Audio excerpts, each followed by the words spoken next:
Hello, and welcome to episode 38 of the Bible Q&A with Pastor Stephen. My name is Stephen Pace, and I'm the senior pastor at Decatur Bible Church in Decatur, Michigan. This podcast attempts to answer Bible questions in a clear but thorough manner. If you would like to have a Bible-related question considered for a future episode, you can email me your question to pastorstephendbc@gmail.com. Again, if you have a question related to the Bible, you can send me the question to pastorstephendbc@gmail.com. In this episode, we're going to be looking at one particular topic related to the flood as recorded in the book of Genesis. So let's grab our Bibles before we get started. So as we get started on this episode, once again, we'll be looking at the chronology of the flood as recorded in the book of Genesis chapter 7 through chapter 8. So get your Bibles out for that. And as we get started, I was asked a question recently and thought this would make for a good study and overview for this particular podcast. So we're going to look at the chronology of the flood. We'll cover sort of an overview of it, and then after we cover about halfway, we'll look at a Bible trivia question, and then we'll look at the second half of the chronology of the flood. So if you have your Bibles, you'll notice that we'll need to turn to Genesis, as I mentioned earlier, chapter 7, and I'll give you the general references for this as we go forward. But of course you have the context of the book of Genesis so far is you have the account of creation. So we have the account of creation in the first three chapters, with chapter 3 representing the fall of man. And then of course in chapter 4 you have the story there of Cain and Abel. And then following that, you see how it goes to the family of Cain. And then in chapter 5, the family of Adam. And then probably the more well-known chapter 6 with the wickedness and evil that is all covering the earth. And the Lord sees this great evil and decides that it's time for judgment. But he does see and give grace, favor to Noah. And so he gives Noah the instructions to prepare the ark, and we see that taking place and see that through chapter 6. But what we'll be looking at is what is the chronology again of the flood, and you can use this to sort of get a general idea, which hopefully will give you a good overview so that you'll have an understanding of this as you read through it, perhaps even visualize it maybe a little bit, what is happening. So let's begin. We know in Genesis chapter 7, verses 4 through 11, we see that in the 600th year of Noah, Noah entered into the ark. Now, we know that Noah brought in his family, his sons and his wife, and his sons' wives. They entered into the ark. And this was in, again, the 600th year of Noah. Of course, people lived longer during that time. But we do know that this occurred during the second month and on the 10th day.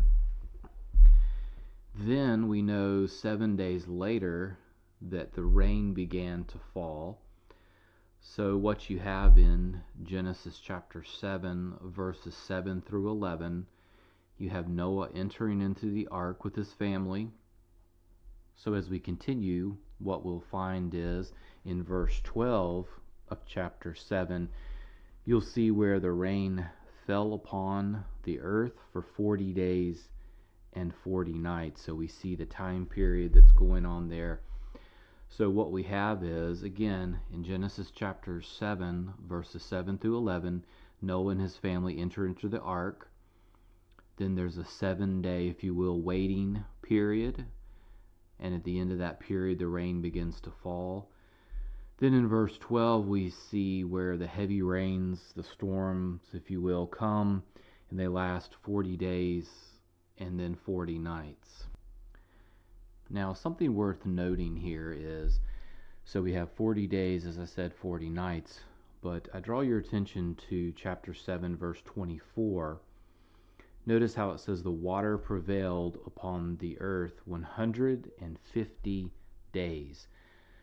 So what you have so far is you have Noah entering into the ark with his family. 7 days later, the rain begins to fall. You have a 40-day period where there are heavy rains that come and go. But then we also have, of course, this prevailing waters that come, and that lasts there 150 days. So if you think about it this way, he gets into the ark, there's a 7-day period where there's waiting, but then you have 150 days there, as we saw, for instance, in chapter 7, verse 12, as well as in chapter 7, verse 24. I'm going to read something to you. It comes from the MacArthur Study Bible, just hopefully to put this piece together here. It says that the waters flooded the earth for 150 days, 5 months of 30 days each, including the 40 days and 40 nights of rain. See Genesis chapter 7, verse 12, verse 17, verse 24, and lastly chapter 8, verse 1, plus the initial receding. So what we have there, again, is a period of time, chronologically, and then finally the waters begin to recede, which is where we end up with Genesis chapter 8 in verses 3 through 4. So let's read those verses. So again, Genesis chapter 8, verses 3 through 4. And the water receded steadily from the earth, and at the end of 150 days, the water decreased. So it begins to recede, if you will. Notice it says in the 7th month, on the 17th day of the month, the ark rested upon the mountains of Ararat. So what we have so far in this first part is Noah entering into the ark. 7 days later, after waiting, the rain comes. And then what you have is water continuing for 150 days until finally what you have is the ark resting there at the mountain of Ararat. And if you want that spelling, that's Ararat. And we see that in Genesis chapter 8 and in verse 4. Now before we continue, let me take just a quick minute here. I'm going to read something to you from the Genesis record, which is a commentary from the late Henry Morris. And he makes this comment regarding the ark and it resting. And it's helpful here just as we get to this point in the chronology. He says, quote, "It is significant that the ark is said to have rested as though it had been laboring for 5 months in accomplishing its work of saving its occupants from sin and judgment." Interesting note there by Morris, because he focuses on the idea of it resting. And so what you see there is, and of course, the period of time, but he notices and he draws out the idea of perhaps it laboring. You imagine the cataclysmic judgment that has come upon the earth because of sin and rebellion against God and all of those things mentioned in Genesis 6. But as Morris mentions, the ark is seen as having labored. In other words, it wasn't an easy journey during this period of time, but the ark also served as its purpose, which is, of course, deliverance for those who are on the ark from judgment of sin. And I think Morris is helpful in us making sure that we note that as well. So in this first chronology, we see that before we move into part 2 of looking at the chronology of the flood, I'm going to ask you a trivia question. And the trivia question is this: is Ben Hur in the Bible or only in the movie? Let me repeat the question again. Is Ben Hur in the Bible or only in the movie? In order to answer this trivia question, we'll need to turn to 1 Kings chapter 4 and look at verses 7 through 8. So 1 Kings chapter 4 verses 7 through 8, and we know that King Solomon followed King David, where they were still the, if you will, united kingdom. The kingdom was not divided at this point. Solomon follows King David, and as he's being established, of course, as the king over all of Israel, one of the things he does in terms of what we might think of as administration, we see in verse 7, it reads, and I'm reading from the New American Standard, the 95 edition says, "And Solomon had 12 governors over all Israel, who provided for the king and his household. Each one made provision for 1 month of the year." So you can see there where Solomon has 12 governors, obviously 12 for each one for each of the months of the year. But notice verse 8, and they go in and name them. These are their names: Ben Hur in the mountains of Ephraim. So the answer to the question is Ben Hur in the Bible? And the answer would be yes, the name Ben Hur is in the Bible. Of course, there is the well-known movie about the individual named Ben Hur, but we do actually have the name is in the Bible itself as one of the 12 governors that Solomon established over Israel. Let me read this to you, this note from a commentator, and it helps clarify what in fact Solomon did here. In 1 Kings 4 it says, quote, "Solomon divided the land into 12 geographical districts, each supervised by a governor. Each month a different governor collected provisions in his district to supply the king and his staff." And as we saw in verse 8, the very first one is Ben Hur, the same name of the individual in which we have the well-known movie Ben Hur. So that's our answer to our trivia question for this episode. So now as we move into what I would call part 2, we're going to look at the second part of the flood chronology. Where we left off was the ark resting on Mountain Ararat, and that's in Genesis chapter 8 in verse 4. But as we continue, we know the waters continued to recede, and then the tops of the mountains become visible once again.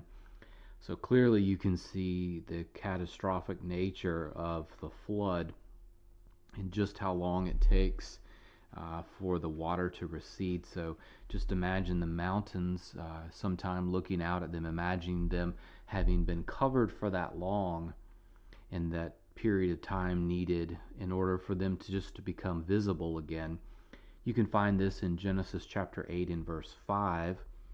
It says, "And the waters decreased continually until the 10th month. In the 10th month, on the first day of the month, the tops of the mountains were seen."